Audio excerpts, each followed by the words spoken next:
Teknologi perlindungan tanaman. Assalamualaikum warahmatullahi wabarakatuh.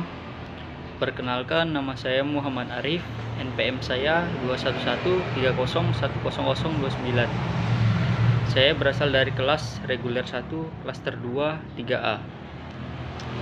Jadi di dalam video saya kali ini saya ingin membahas tentang mengenal gejala serangan jamur patogen pada tanaman.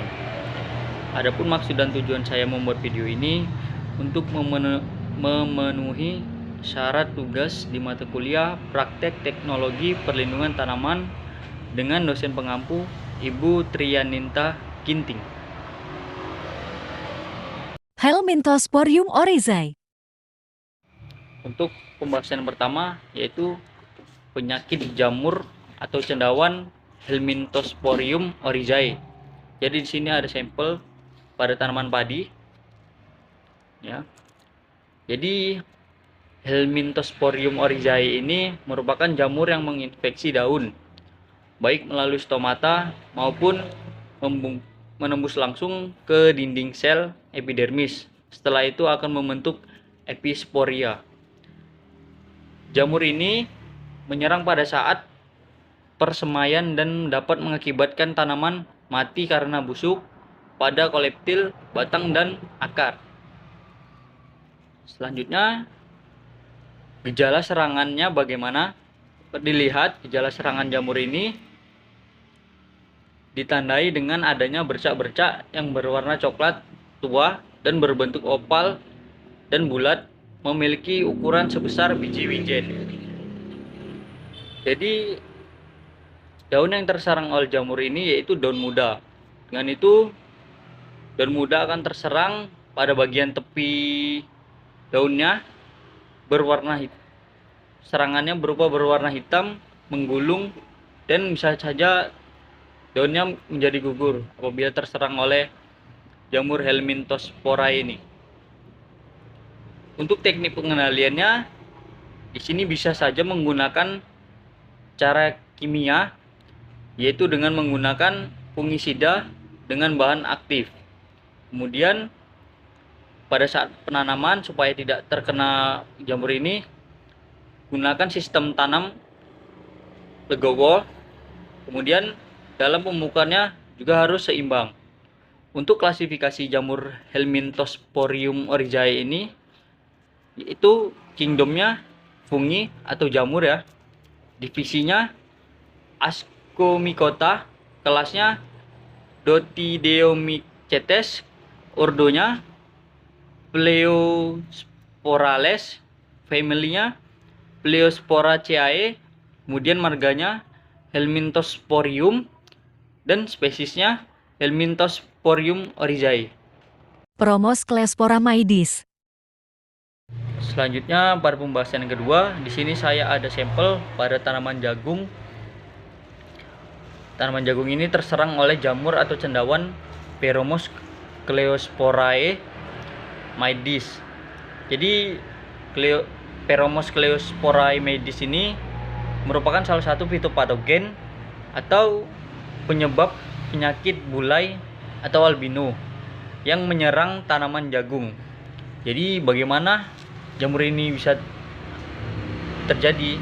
Karena adanya perkembangan spora patogen pada tanaman jagung ini. Selanjutnya, bagaimana dengan gejala serangannya? Adapun gejala serangan pada Peromoscleospora maidis ini, tanda-tandanya yang pertama terlihat bercak berwarna klorotik atau hijau menguning. Kemudian yang kedua, daun yang terkena bercak menjadi kaku dan sempit. Kemudian selanjutnya tanamannya akan terhambat pertumbuhannya dan tidak bisa membentuk tongkol. Kemudian yang keempat, tanaman yang masih muda biasanya akan mati apabila terserang oleh Peromoscleospora maidis ini. Selanjutnya, bagaimana teknik pengendaliannya?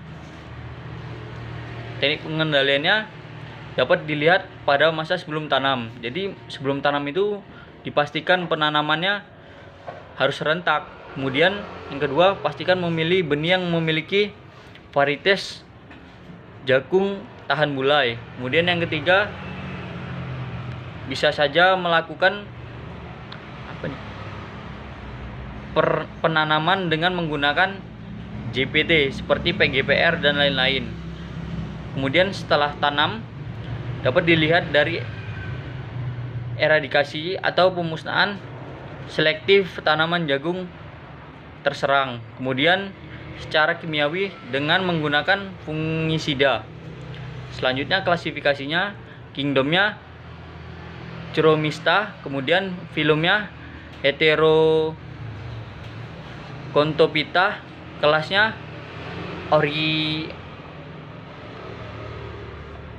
Oomycetes, kemudian ordonya Stectropoles, kemudian familinya Peronosporiaceae, genusnya Peromus Cleospora, spesiesnya Peromus Cleospora medis.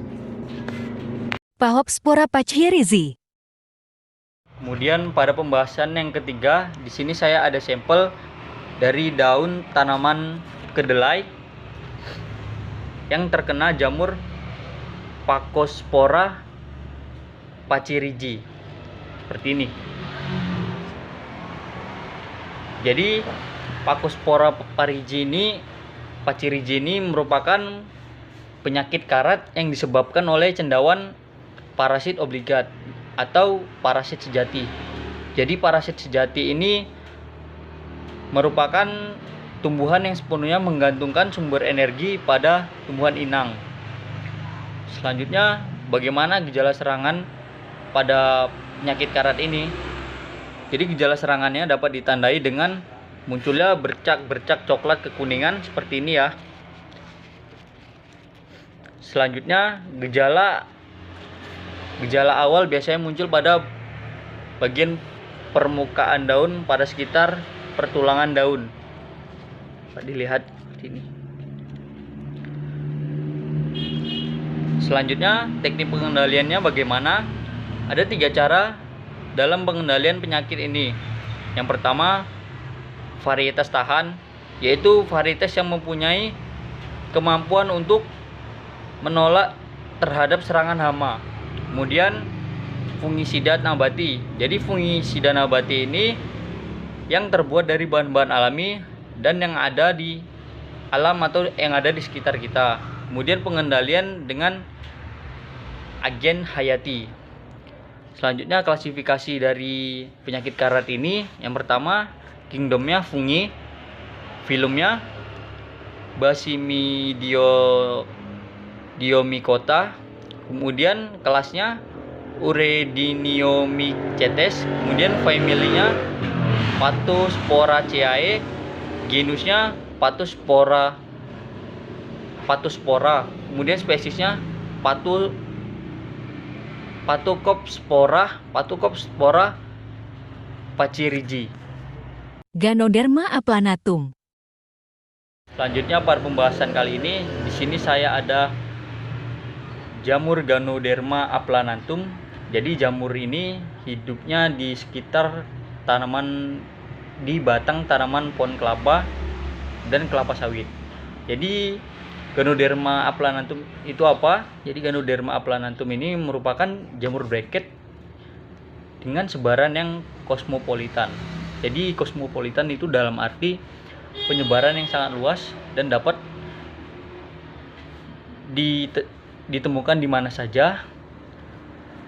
Kemudian Ganoderma aplanatum ini memiliki bentuk setengah lingkaran, kemudian tidak mempunyai batang dan hidupnya di atas batang.